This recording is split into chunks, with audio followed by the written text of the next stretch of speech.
Monday నిప్పు కనికలు మేము, విద్యార్థి సంఘాల వీరయోధులు మేము.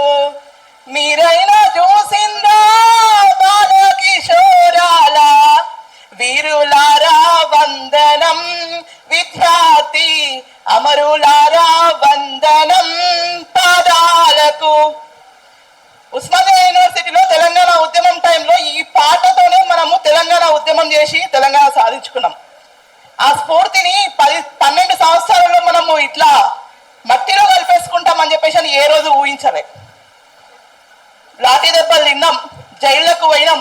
అమరవీరుల త్యాగాల పైన పునాదుల పైన ఏర్పడినటువంటి ఈ తెలంగాణలో మళ్ళీ ఇవాళ మన మీద కూర్చొని మళ్ళీ రౌండ్ టేబుల్ మీటింగ్ పెట్టుకుంటున్నామనంటే అది మన దౌర్భాగ్యం. అది మనల్ని పాలించినటువంటి పాలకుల దౌర్భాగ్యం. ప్రశ్నించేటువంటి గొంతుకలను నొక్కేసిరు. తెలంగాణ వచ్చిన తర్వాత దాదాపు 5 సంవత్సరాలు ఉస్మానియా యూనివర్సిటీ కంచెలలోనే ఉండిపోయింది. ఎవరైనా బయటకు వచ్చామా చెప్పండి? ఎవరైనా బయటకు వచ్చామా? మనము ఉద్యమాలు చేసామా? వచ్చి చేయలే. ఎందుకంటే మన తెలంగాణ మనకు వచ్చింది, మన ఉద్యోగాలు మనకు వస్తాయి, మన నీళ్లు మనకు వస్తాయి, మన నిధులు మనకు వస్తాయి, మన నియామకాలు మనకు వస్తాయని ఎంత ఆశతో గంప ఆశతో అందరం ఉద్యమం చేసినాం. ఆశలు ఎక్కడమైనాయి, అడి ఆశలైనాయి. విద్యార్థుల యొక్క త్యాగాలు ఎక్కడమైనాయి, రాజకీయ స్వార్థాలకు బలైపోయినాయి. అమరవీరుల కుటుంబాలను తలుచుకునేటటువంటి పరిస్థితి లేదు. మరి దేనికోసం తెలంగాణ సాధించుకున్నాం? ఇవాళ మనము ఇక్కడ కూర్చొని రౌండ్ టేబుల్ మీటింగ్ పెట్టుకుంటున్నాం మళ్ళీ అని అంటే నిజంగా అది యావత్ తెలంగాణ మొత్తం కూడా సిగ్గుతో తరలించుకోవాలి. 10 సంవత్సరాల నుంచి పోరాటాలందరూ రోడ్ల మీద తిరుగుతున్నారు.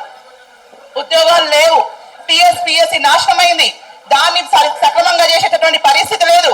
జీవోల మీద జీవోలు ఇస్తున్నారు, ఉద్యోగాలు రాకుండా చేస్తున్నారు. వీళ్ళు జీవోలు ఇస్తారు, వీళ్ళు ఉద్యోగాల నోటిఫికేషన్స్ ఇస్తారు, మళ్ళీ వీళ్ళు పోయి కోర్టుల కేసులు ఇస్తారు. ఇదే నడిచింది మొత్తం తెలంగాణ అంతా. కాబట్టి ఇంకా విద్యార్థులు ఒకరితో మోసపోయినామనే కదా. ఎందుకండి మీరు బీఆర్ఎస్ ని ఓడగొట్టిన ఒక మాట చెప్తారా? మీరు అందరూ తెలంగాణలో ఉన్నటువంటి ప్రభుత్వం మొదటి ప్రభుత్వం ఎందుకు ఓడిపోయింది చెప్పండి? నియామకాలు కాలేదనే కదా, ఇచ్చినటువంటి మాటలు నిలబెట్టుకోలేదనే కదా. మనం గద్దె కట్టుకొని కాలికి చక్రాలు కట్టుకొని నిరుద్యోగులందరూ కలిసి పోయి ఇంటింటికి తిరిగి కాంగ్రెస్ పార్టీని గెలిపిస్తే కాంగ్రెస్ వాడు ఏం చేసిండు? నమ్మిచ్చి గొంతు కోసిండు. ఇయాలని కోలుకుంటలేం మనం. దౌర్జన్యం ద్రోహం ఏ విధంగా జరిగింది అన్నది ఒక్కసారి ఆలోచించాలి. సెంటిమెంట్ అనే దాన్ని వాడుకొని, సెంటిమెంట్ అనే పదం తెలంగాణ సెంటిమెంట్ మీద మన యొక్క విద్యార్థుల యొక్క నిరుద్యోగుల యొక్క జీవితాలతోన ఈ రాజకీయ పార్టీలో ఆడుతున్నటువంటి వికృత క్రీడ ఏదైతే ఉందో దాన్ని కనీసం ఇప్పటికైనా కూడా గమనించాల్సినటువంటి అవసరం ఖచ్చితంగా ఉంది తెలంగాణలో. ఎందుకంటే ప్రపంచంలో ఒక విప్లవాత్మకమైనటువంటి ఒక సుదీర్ఘమైనటువంటి పోరాటం చేసినాము మనం తెలంగాణ ఉద్యమంతో. ప్రపంచంలో ఎలా జరగాలి? మనం దాదాపు 60 ఏళ్ళ నుంచి ఇంకెప్పుడు మా తెలంగాణ మాకు వస్తుంది, మా నిధులు మాకు వస్తాయి, మా నీళ్లు మాకు వస్తాయి, మా ఉద్యోగాలు మాకు వస్తాయి అనే ఆశపడి మనం ఏం చేసినాం? 2009లో మొదలైతే 2014 వరకు ఉద్యమం చేసినామా లేదా? చేసిన తర్వాత ఏమైంది?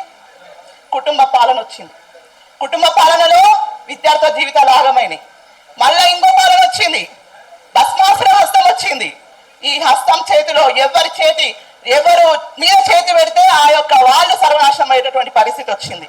మరి ఇప్పటికైనా మనము తెలంగాణలో ఉన్నటువంటి మనమందరం కూడా ఉద్యమ స్ఫూర్తిని మళ్ళీ రగిలించుకోవాల్సినటువంటి అవసరం ఖచ్చితంగా ఉంది. రాజకీయ పార్టీలు కాదు, అజెండాలు కాదు, కేవలం ఒకే ఒక అజెండా. తెలంగాణలో మా నిధులు మా నియామకాలు మాకు కావాలి. మాకు ఉన్నటువంటి ఒకటే ఒక లక్ష్యం ఏంటి అని అంటే మా నియామకాలు మాకు కావాలి, మా యొక్క కొలువులు మాకు కావాలని చెప్పేసి కొట్లాడిన దినమే మనకందరికీ కూడా ఉద్యోగాలు వస్తాయి, లేకపోతే మన యొక్క నియామకాలు జరుగుతాయి. కానీ నేను ఒకటే మాట చెప్తా, నేను ఒక జనసేన ప్రతినిధిగా నేను ఇక్కడికి వచ్చినా, కానీ రాజకీయ పార్టీల వెంట మీరు తిరగడం బంద్ చేసి మీ యొక్క ఉద్యమాన్ని సొంతంగా చేసిన దినమే, మీ యొక్క ఉద్యమాన్ని సొంతంగా చేసిన దినం రోజే మీరు ఖచ్చితంగా ఈ యొక్క పోరాటంలో నెగ్గగలుగుతారు. జెండాలు కాదు, అజెండాలు కాదు. ఎందుకంటే ఏ రాజకీయ పార్టీకైనా సరే ఎజెండా ఖచ్చితంగా ఉంటది. ఆ ఎజెండా కోసం అని చెప్పేసి విద్యార్థులను ఉద్యోగులందరినీ కూడా పావులుగా వాడుకుంటున్నారు. ఇది గమనించిన రోజు, మనం స్వచ్ఛందంగా మనం బయటికి వచ్చిన రోజు, మీరు ఒక జేఏసీగా ఏర్పడి నిరుద్యోగ జేఏసీ తరఫున చేస్తారా, ఉద్యమం దేని చేస్తారా, మేము ఖచ్చితంగా మీ వెంట ఉంటాము.